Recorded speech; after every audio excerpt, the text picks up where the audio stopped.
So this is a fun one from the Science magazine. To fight global warming, the Senate calls for a study of making Earth reflect more light. Budget makers in the U.S. Senate want the Department of Energy to study the possibility of making Earth reflect more sunlight into space to fight global warming.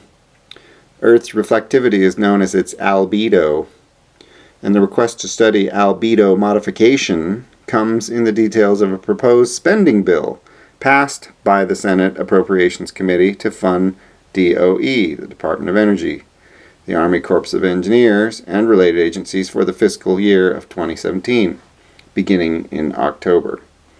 The bill does not specify how much money should be spent on research.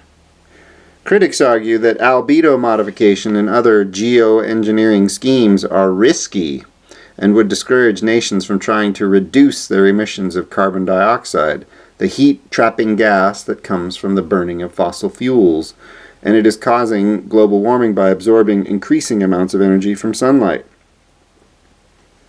Still, climate researchers say that they should find out what its potential of albedo modification might be. The recommendation is great, says Joyce Penner, an atmospheric scientist at the University of Michigan, Ann Arbor. Albedo modification is not a solution to global warming.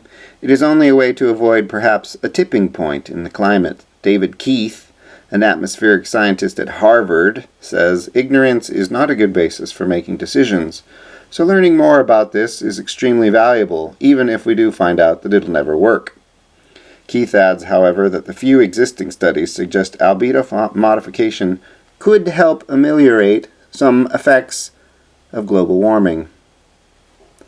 The call for Earth research comes in a bill that would provide $5.4 billion for the Department of Energy's Office of Science next year. It also builds on the recommendations of a February 2015 report from the National Academy of Science entitled Climate Intervention: Reflecting Sunlight to Cool the Earth.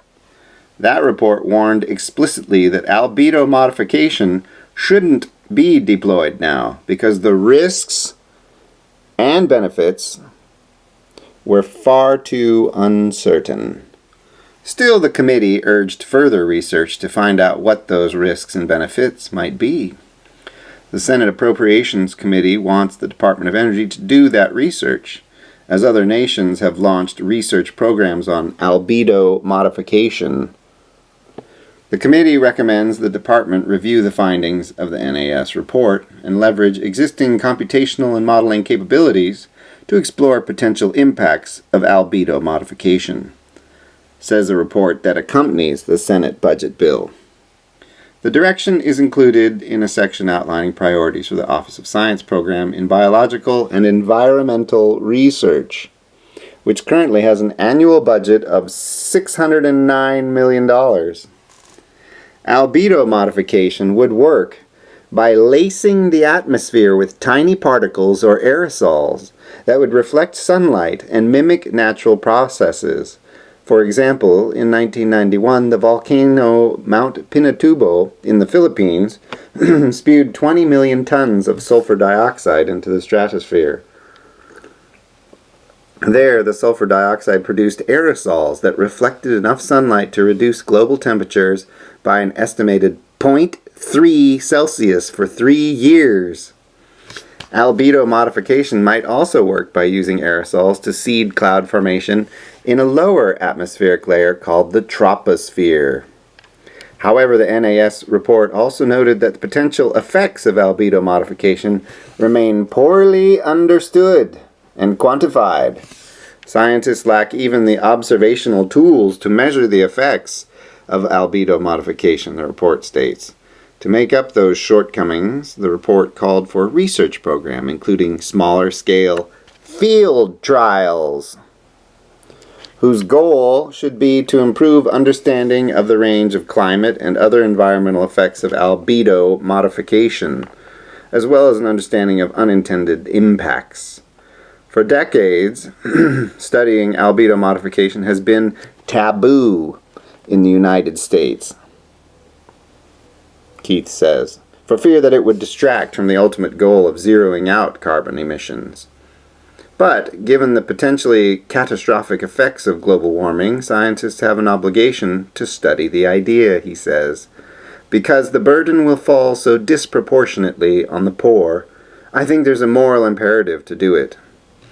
Even if albedo modification won't work, the research would pay big dividends, Penner predicts.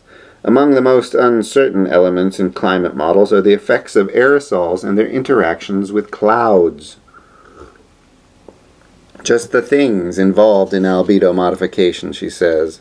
Because of these uncertainties, researchers can estimate only that doubling atmospheric carbon dioxide from pre-industrial levels would increase global temperatures between 1 degree Celsius and 5 degrees Celsius.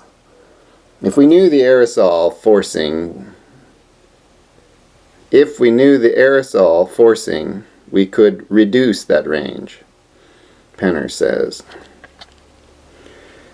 If the federal government turns a blind eye to albedo modification, the research will be done anyway by countries such as China and researchers sponsored by non-governmental organizations such as the Bill and Melinda Gates Foundation, Keith says. So the real choice is between exploring albedo modification openly or in relative secrecy, he says. I believe in a sunshine and democracy, and I really think that this should be done by the U.S. government and in a transparent way. The Senate language is a long way from becoming law. The full Senate has yet to act on the measure, which ultimately would have to be reconciled with the Department of Energy spending levels approved by the House of Representatives. Any final bill would have to be signed by the President.